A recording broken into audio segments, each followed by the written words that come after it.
Well, first of all, everybody, really a very good afternoon to you, and I'm so pleased to be here. I mean, I've sat in this room a few times before, but this really is a first for me, and it feels completely different. I'd like today to offer you a few words about myself, starting with my background and then how I end up here. I'd like to share with you my own priorities for World Health. Then I'd like to go into my views on global health governance and architecture, and then talk a bit about WHO within that context, and then how I can actually help WHO to be the World Health Organization for the future.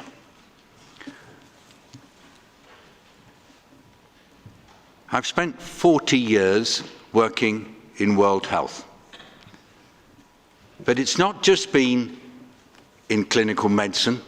I've been in clinical medicine when I started, but then I moved into public health, into development, and then participated in the international system, and then got involved in health politics. And now I work as an international public servant based in the United Nations in New York. And it's been a really extraordinary opportunity to string together so many of the different facets of what international health is all about. I started in South Asia, working as a doctor in a non-governmental organization in East Nepal. And I was setting up child health clinics, training community health workers, working with Nepalese colleagues, speaking Nepali all the time,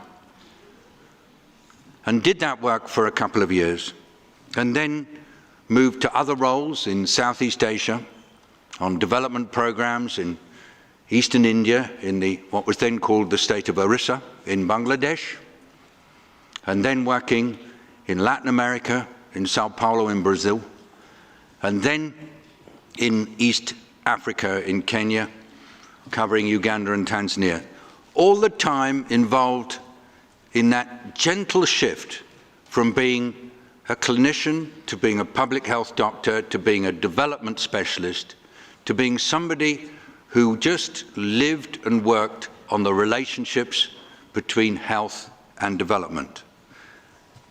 In 1989, I joined the UK government after a spell as a teacher at the Liverpool School of Tropical Medicine.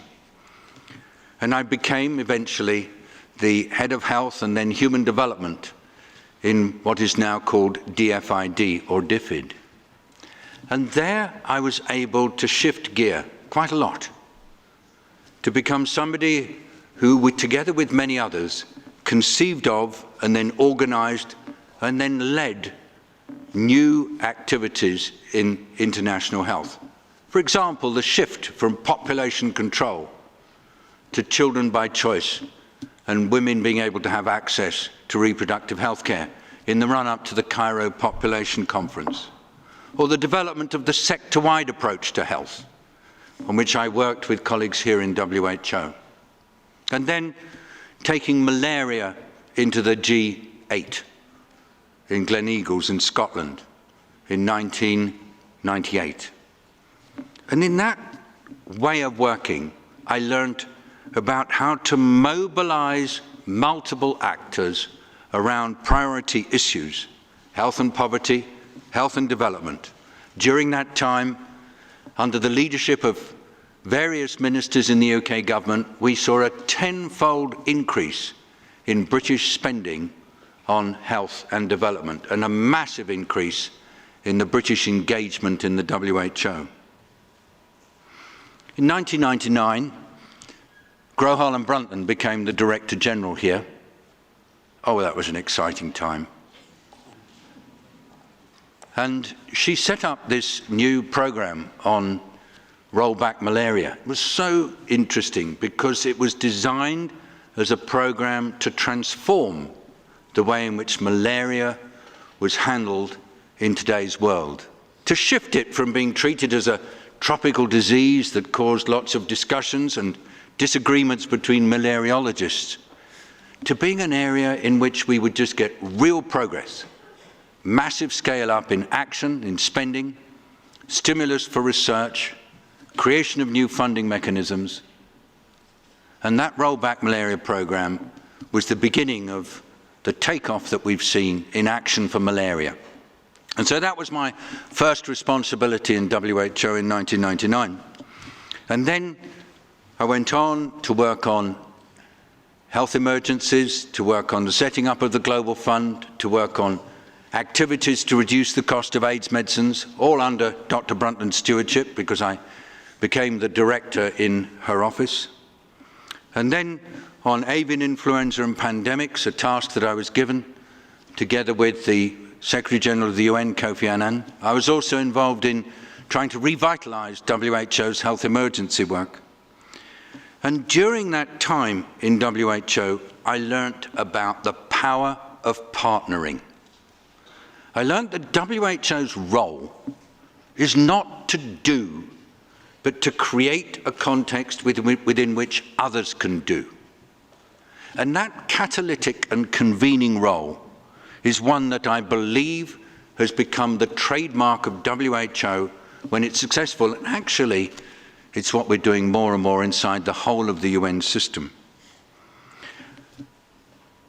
By 2005, I was working in New York, seconded by WHO to be with Kofi Annan. And then when Kofi moved on, under Ban Ki-moon, still doing work on avian influenza and pandemics, working on partnerships and working on joint action, but gradually being given other jobs, kind of layering on top of each other. Food security when food prices went up, changing the way in which the whole UN approached the issue of sustainable agriculture, food systems, and nutrition. And then being given the responsibility for trying to shift the way in which nutrition was addressed. So we dealt with it as a truly multi-stakeholder issue, bringing together the agriculture community, the health community, the sustainable development community, the gender community, to treat nutrition as a multi-sectoral issue and stimulating action at country level through what became called the Scale-Up Nutrition Movement that we created in 2010. And then another job came along in 2014 when Ban Ki-moon said, I need somebody to help with Ebola because it's really becoming too much for us to deal with the UN working as it does. Could you try to find a way to help the UN really coordinate effectively in support of the health actors in the countries, but to make us strong enough to engage with partners all around the world? And he gave me the job of Special Envoy for Ebola. Not everything worked as we wanted, but we were able to change the narrative, to change the function, and then to get a result that really mattered, which was a smooth end to the outbreak. And during that time, we were also able to see WHO shift from being an organization that was being regularly beaten to an organization that was seen to be on top of its task and performing really well. And that finished in 2015, December, and then the Secretary General said, okay, now I want you to lead on the Sustainable Development Goals, on climate, and on the Global Health Crisis Task Force that he set up. And this layering of responsibilities was interesting because it gave me a chance to learn how to get the system to work, but at the same time to delegate functions right across the system so that others would perform their roles and engage more widely beyond the UN to get results. So, in summary, my history is one of partnering for results, building coalitions, stimulating movements that go way beyond the United Nations family, with countries always owning the action and in the lead, but with collective credit, everybody feeling that they've actually been able to make a difference. So now a little bit about my priorities, my sense of priorities for world health. There are really just four. First, health for all, a familiar slogan, through sustainable development, i.e. linking health and the SDGs. Number two, preparing for and responding to threats to health. Number three, ensuring that health action is owned by local communities and by their nations. Number four, consistent support to health caregivers and to effective health systems. It won't surprise you that I've got really excited by health within the context of the 2030 Agenda for Sustainable Development. This is the most powerful instrument that we have in the world today. An agreement between nations, between 193 nations, that's a plan for the future of the world's people and the planet. And if you look at the 17 goals to be implemented universally in an interconnected way, leaving no one behind, one thing that's clear for everybody is that those 17 goals properly implemented will transform the health of the people of our world, both present and future generations. It is the ultimate multi-sectoral contributor to health outcomes. But it's more interesting than that, because also you won't achieve poverty reduction or gender equity, goal 1, goal 5, or equality, or sustainable consumption and production without the investment of the health sector as well. Here's what I mean. Women can't contribute to feminize the Sustainable Development Agenda and to make it work unless they're able to have access to reproductive health care, to control their fertility. So it's absolutely central. Women's health is central to the SDGs. And if poor people can't access health care and avoid catastrophic health costs, you won't get reduction in poverty. We know that from all the research that WHO has done with the Chinese government on the causes of poverty in China. So the health concerns encircle the SDG agenda. They're both an outcome of the SDGs and they contribute to the SDGs. It's the most remarkable opportunity for people working on world health, is to totally immerse themselves in the SDGs. So that for me is number one. And it's a delight when I talk to Margaret Chan. She says to me, David, the SDGs are the future for world health. Secondly, preparing for and responding to threats to health. Well, obviously I'm interested in that because I worked on avian and pandemic influenza a lot. I worked on the H1N1 pandemic in 2009 and the PIP mechanism that you've all been involved in. And also I worked on Ebola. And I then was asked by Margaret Chan to chair the advisory group on the future of WHO's work in outbreaks and emergencies. And we came out with a report that recommended the new program that's had a lot of mentions in the discussions today.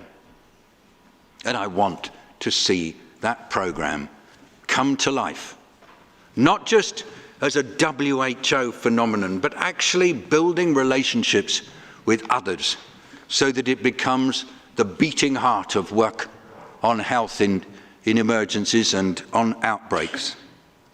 And I'd like the same thinking about threats to also apply to other issues that actually can hurt the health of communities, environmental, climate change, and so on.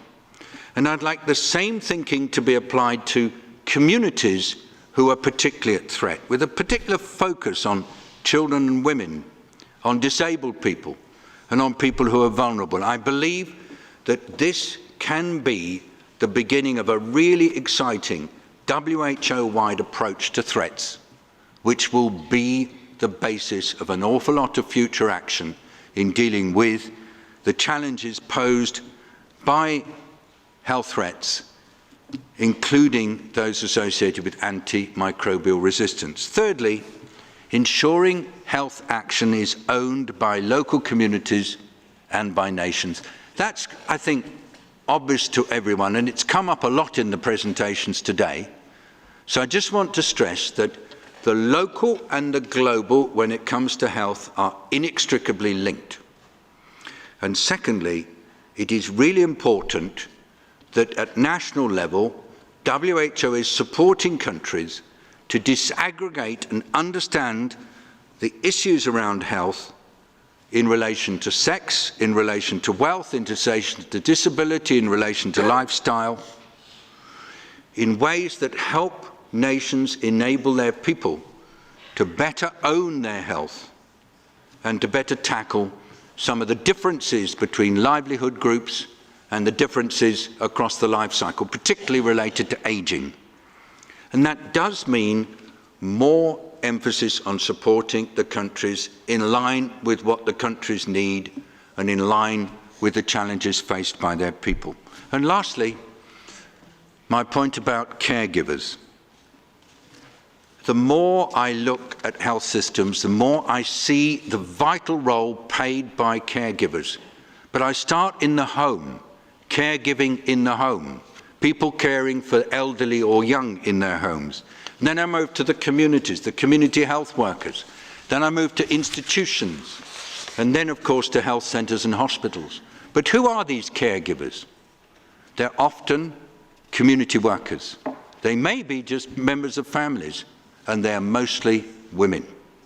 And so I would like to see a real effort to try to get respect to and support for caregivers, wherever they are, for health workforces, building on the work that's been done by the high-level panel on the health workforce, and then linking that to work on health systems and health economics. So those are my 4 priorities. Firstly, health in the SDGs. Secondly, health threats. Thirdly, ownership of health issues at community and national level. And fourthly, consistent support for caregivers and for health systems. And weaving into that gender issues, weaving into that disability issues, weaving into it health systems issues and the interests of old people. I'm going to say a word now about health governance and architecture. Really, since I was in WHO here in 1999 for my 6-year stint, things have changed a lot. Number one, we see more and more examples of heads of state and government being engaged in health and health issues. And number two, we see more and more actors getting involved in health and seeking to be stakeholders, be they in civil society or in business or in academia or in the media. And so, given these shifts, it's very challenging for an organisation that's primarily linked to the health sector of governments to always be comfortable about its role in the new environment. And I think there are some fantastic opportunities, and we're seeing it. Look at what's going to happen next year. I think it's in July in Hamburg. There's going to be a G20 meeting where health security is going to be a central feature of the concern of the heads of state and government of the G20. First time ever. But what an opportunity. And we had it also in the General Assembly this year on September the 19th. Same thing. We've got this Global Health Crisis Task Force built on Ban Ki-moon's high-level panel with Jim Kim, Margaret Chan and the Deputy Secretary General as co-chairs, and a membership that goes not only across the UN but into different countries reflecting on the broad interest in health. I think the opportunities are huge, but they've got to be taken, and that means working on health at the highest political level, whilst at the same time creating the space to partner with all the other actors who have a role to play. And within this, WHO must always speak out for the most vulnerable, must always reflect the risks they face, must always help them to be resilient. That is the pure role of WHO. And at the same time, WHO must serve as the compass for health for everyone, for all 7 billion people in our world. And that's why this job is so important, because it's not just running the WHO, it's being the figurehead for health for the world. And that means having, in the post of Director General, somebody who has the understanding of the issues that goes beyond the health sector, whilst at the same time is centred on human health and well-being. And of course, if we can get it right, and we can get WHO to be a supple, strong, confidence-inspiring organisation that fits at the highest levels of the political process, then the money will come in and we won't have to worry about budgets anymore. Because we see that in other areas. When the United Nations system positions itself to where member states and their people need it, we don't have funding challenges. When we can get agreement on COP21 long before people thought would happen, and we have this wonderful climate agreement coming into practice, we get supported, we get fantastic praise, because that's what the world expects us to do. I'd like to tell you that I think that when it comes to internal stuff in WHO, many of the questions that you've been asking today and that are asked often can be dealt with and are not impossibly difficult. We don't have to be looking to cut activities when it comes to finding priorities. Instead, we change the way we work so that it suits the requirements that the world has of us. We recognise that our strength comes from being catalytic and inspirational, facilitating, setting standards when they're needed, but all the time working through relationships with others, through partnering, playing to our strengths and then enabling others to be strong. We recognise that in a constantly changing context, we have to adapt, we have to sharpen, we have to tune up, not creating new bureaucratic processes, but taking the existing processes and making sure they work as best they can in the new environment in which we find ourselves. So I'm not saying complete reform, but I am saying continue to transform.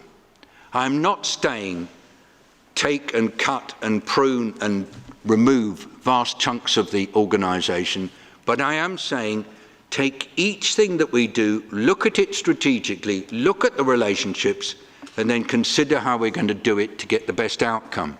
And if you say, well, I mean, is that really possible? I say, look at the work that WHO has done on violence and injury, the work on women's and children's health, the work on healthy environments, and the evolving work that's happening now as we get the outbreak work strong again.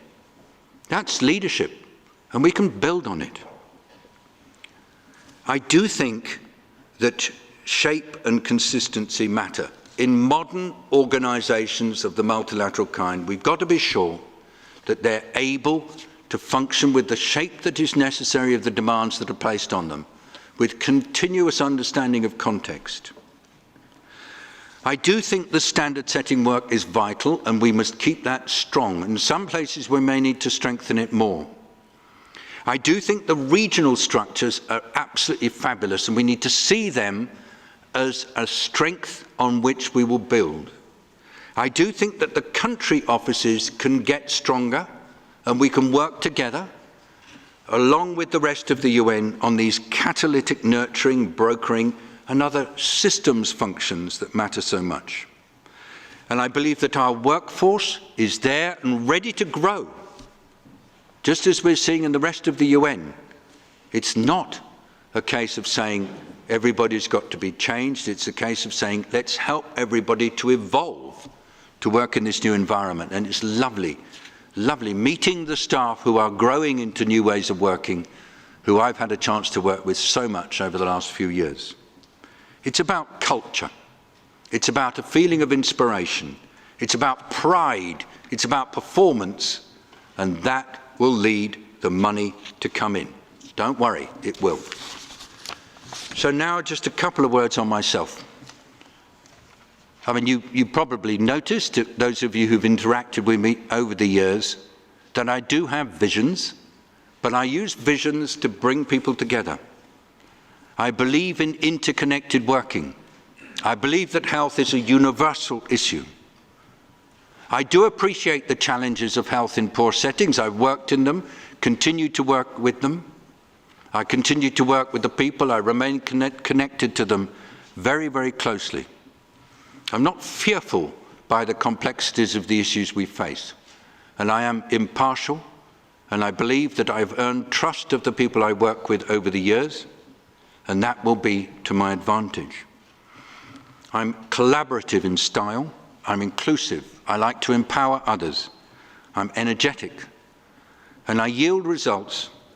I think I can communicate effectively, and I know that I can convene people, even people who have very different ideologies and political positioning.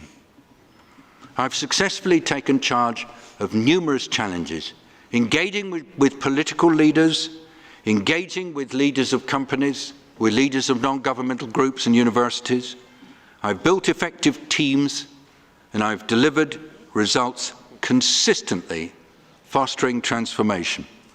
I have a huge amount of knowledge, because I've been lucky that people have continued to teach me. But I also have a lot of relationships that I can build on that will enable me to be effective. I won't be starting from scratch. I won't have a learning curve. I'll be ready to serve you from day one. My personal skills include, obviously, strategy, priority setting, innovation, and incubation. And I do understand the United Nations system with its 64 cost centers. I know about what makes it legitimate, and I respect the interests of member states, and I know about inclusion, diversity, and representation.